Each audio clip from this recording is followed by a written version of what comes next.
The invitation was embossed in liquid gold, wrapped in a ribbon that shimmered with nanoglyphs he couldn't read. It was delivered by a creature with crystalline eyes and 3 tongues, each reciting his name with perfect pronunciation. Elias Gray, human envoy from Earth, had no idea what he was walking into. Virelia was lush, alien in every sense. Towering coral-like structures grew from the land, pulsing gently with bioluminescence. The air hummed with distant harmonics, an atmospheric signature that resonated faintly in his bones. Elias had been on dozens of first contact missions.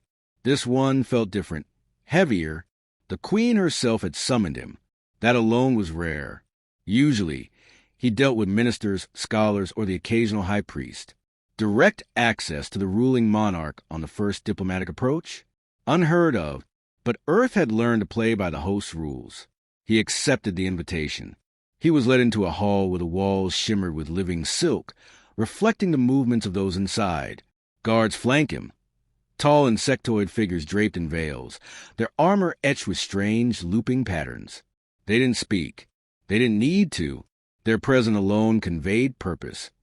Protection or execution, depending on his next move.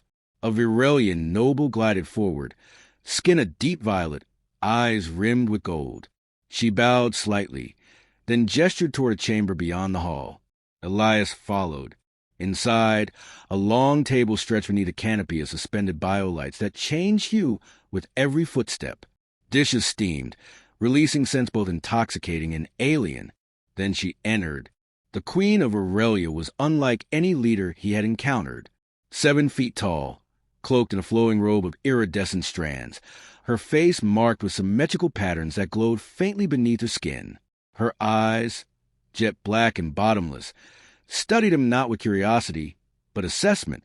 She welcomed him with a single word in his language. Elias. No title, no preamble, just his name, spoken like a challenge. He greeted her politely, using the formal structure his translation algorithm suggested. She chuckled, not a laugh of amusement. A test passed. Barely. She gestured for him to sit. The seat was lower than hers by design. He adjusted it slightly, lifting it by an inch. A breach of protocol? Possibly. But the Queen said nothing, merely watching it with eyes that missed nothing. The first course arrived, translucent spheres containing shifting liquids.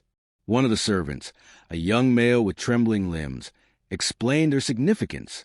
Harvested from the sky vines, reactive to emotion. What you feel, it will taste. Elias smiled. Then let's hope I'm in a good mood. He consumed the first sphere. It tasted like adrenaline, nostalgia, and mint. The Queen observed closely. The other nobles around the table murmured quietly, exchanging unreadable expressions. He had just undergone a biochemical assessment without consent and passed. The Queen leaned in. Tell me of Earth. He described Earth's diversity, its peoples, its conflicts, its triumphs. He kept it neutral, informative. She waved her hand dismissively. No, tell me what makes you dangerous. The room went still. He met her gaze. You invited a guest, not a weapon. She smiled. Perhaps you are both. Elias debated his next words. Too much candor could be seen as threat, too little as weakness. He settled on honesty. We're dangerous because we adapt. Faster than we should. We break things. We learn from the pieces. And we remember. Silence followed. Then applause, not a delight but approval. Another dish arrived, this time alive. A creature no larger than a fist, singing in high tones. He was told to consume it while it breathed. He declined politely. A noble to his left hissed in disapproval.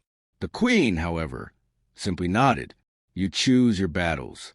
That is also strength. They drank from cups lined with reactive crystal. The Queen's changed color as she sipped, red, then silver. Elias's turned black. A collective gasp.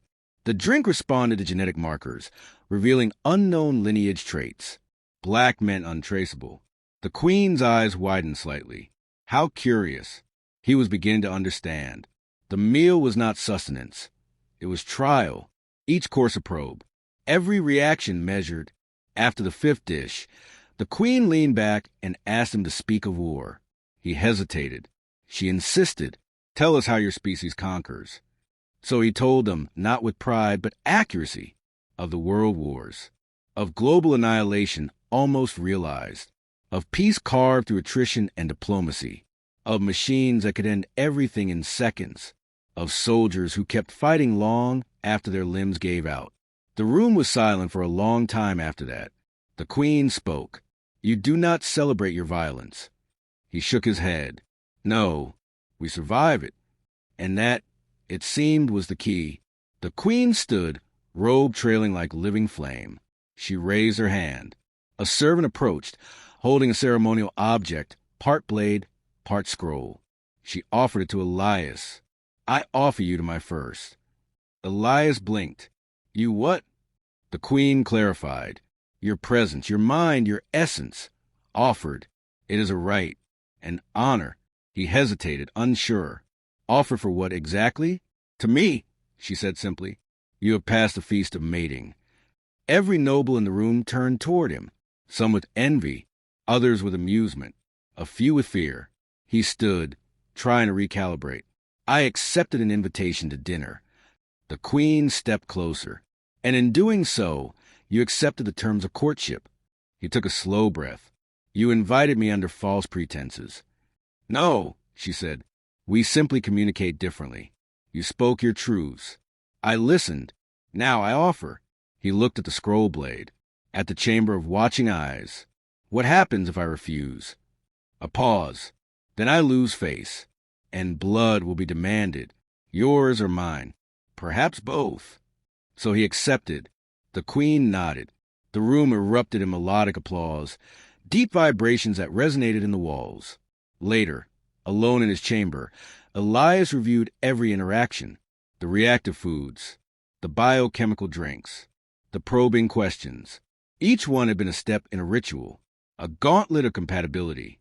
And somehow, unknowingly, he had passed every test. There was a chime at the door. It wasn't a servant. It was the queen's sister, tall, sharp-featured, with eyes that held no warmth. "You are unworthy," she said. "Good evening to you, too," Elias replied. She drew a ceremonial blade. "She shames our line with this bonding. I will correct it." He didn't move. "If you strike me, you dishonor her. She dishonors herself." "Then kill me," he said, "and explain to your people how your strength was so threatened by a human that only a knife could silence it." She paused. Then, slowly, she sheathed the blade. "You are clever," she said. "That is not the same as being strong." "No," he said. "It's usually better." She left without another word. Elias sat down, heart pounding. This wasn't diplomacy anymore. It was survival in the middle of a court that played by rules no human had ever studied. And he had become a centerpiece of its most sacred institution. He looked out over the bioluminescent city. Tomorrow, the formal bond would be announced, and he had no idea what that meant. The announcement came at dawn, marked by a vibration that passed through the entire city like a pulse. The sky shifted hue, going from deep violet to a radiant silver that shimmered across every surface. Across the capital, the people of Aurelia raised their arms to the light and emitted a resonant hum, a sound of affirmation. The queen had chosen her consort, Elias Gray of Earth. He had no say in the ceremony, no ability to negotiate. Earth's protocol team was locked out of all transmissions. The Varelians controlled the entire network. He had vanished from Earth's perspective, legally and politically. In the Temple of Binding, his name was etched into a living crystal, fused beside the queen's. That act made him, by ancient Varelian law, royalty. More importantly, it made him a political symbol, one that could not be undone without consequence. Within hours, couriers from rival houses began to arrive with gifts, questions, veiled threats. A diplomatic envoy from the Obsidian caste accused the queen of defiling the bloodline. Another from the Dawn Clutch offered Elias a fleet in exchange for a genetic sample. He turned both away. The queen did not protect him. She watched. Every reaction, every refusal, added to her calculus. He realized he was being tested again, not for compatibility, but for resilience. Varelian royalty didn't inherit power. They justified it constantly. He studied their culture. The rituals were older than any record Earth had ever seen. Every courtship, every alliance, every betrayal. They were all recorded in a neural archive known as the Endless Vein. It spanned continents, rooted in the minds of select Varelians who could access the collective past at will. His bond to the Queen gave him limited access. What he saw horrified him. The Varelians had consumed over 24 sentient species across their history, not by war, but by absorption.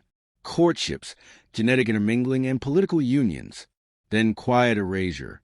Cultures dissolved over generations. Language lost. Traditions rebranded as Varelian myth. They didn't conquer planets. They married them. He brought it up to the Queen. She didn't deny it. "We survive by adaptation," she said. "You should understand that." "I do," he said. "But that's not survival. That's annihilation with soft edges." She looked at him long. "Then resist." He did. He began creating a log, a record outside their network, stored on a frequency only Earth's black site satellites could detect. It was primitive and dangerous, but it worked. He fed it details, political structures, biochemical signatures, Varelian social vulnerabilities. He also began building something else. Trust. He started with the lowest ranks, the servants, the runners, the mute caste who lived in the under-architecture of the palace. He spoke to them, not as royalty, but as equals, asked them questions, shared her stories, laughed with them. Word spread fast. Royalty didn't do that. He became the anomaly, the break in pattern. The Queen's advisors tried to isolate him, removed his permissions from multiple systems, barred him from ceremonies. It didn't matter. The undercast began speaking his name in their songs, not as a ruler, but as a myth reborn, a human who walked unafraid through glass and shadow. His relationship with the Queen changed. She stopped testing him. She started listening. One night, over a drink made of solar spores and crystalline resin, she asked him a question. "Would your kind ever submit to this?" "No," he said. "Not submission. But alliance? On our terms, maybe." She frowned. "Your terms include weapons. Yours include biology." They stared at each other, equal and utterly incompatible. Then she said something strange. "There's a faction forming. They do not want peace. Not with Earth. Not with you." "Why?" "Because you represent recursion. You don't end like other species. You loop, you destroy, then come back smarter." "Is that a compliment?" "No," she said. "It's a warning." He began receiving death threats, written in archaic script, laced with neural venom that triggered hallucinations just by reading it. He trained himself to resist the effects. Earth's neurotech helped. Assassins came. Not clumsy attacks. These were precision strikes. Splicing attempts. Genetic siphoning. His blood was valuable now. So was his mind. They tried to extract him piece by piece. He fought back. Once, in a corridor sealed with living metal, a warrior caste operative lunged from the wall. Elias used a shard of reactive crystal to blind it, then crushed its larynx with his bare hands. The Queen arrived moments later. She didn't ask what happened. She looked at the blood on his hands and simply said, "Now they'll believe you belong." He didn't sleep that night. The Queen brought him to a hidden chamber the next morning. Inside was a suspended organism, ancient, pulsing, massive. It was the archive seed, the core of the endless vein. She offered him access. He entered the link. Pain, memory, war, extinction. A spiral of civilizations swallowed by the Varelian method. He saw they had learned to mimic, seduce, absorb. He saw Earth projected. Our timelines, our weaknesses, our genetic structure mapped against Varelian compatibility thresholds. And then he saw something worse. Earth had not been contacted by accident. They had selected him specifically, not for diplomacy, but for what they hoped was hybrid ignition. Elias disconnected. "You were grooming me," he said. "Yes," the Queen replied. "And you resisted, which is why you've changed everything." He demanded answers. She told him of the elders, the pre-Varelian entities who whispered from below the spires of the first city. They no longer ruled, but they advised. They believed Earth was a risk not worth taking, that humans could not be absorbed, only corrupted. They want you eliminated, she said. Do you agree? I don't know, she admitted. You fascinate me, and that is dangerous. He made a decision. He called for a convocation, an act not performed in 300 cycles. It required blood tribute and 3 unanimous approvals from different castes. He got them at the convocation. He spoke not as consort, but as an outsider. He accused the elders of stagnation, of fear, of sabotaging progress. He showed them Earth, not just its weapons, but its art, its chaos, its refusal to flatten into obedience. He declared that Earth would never bow, and if Aurelia could not coexist, it would one day fall before something it could not absorb. He finished with one sentence.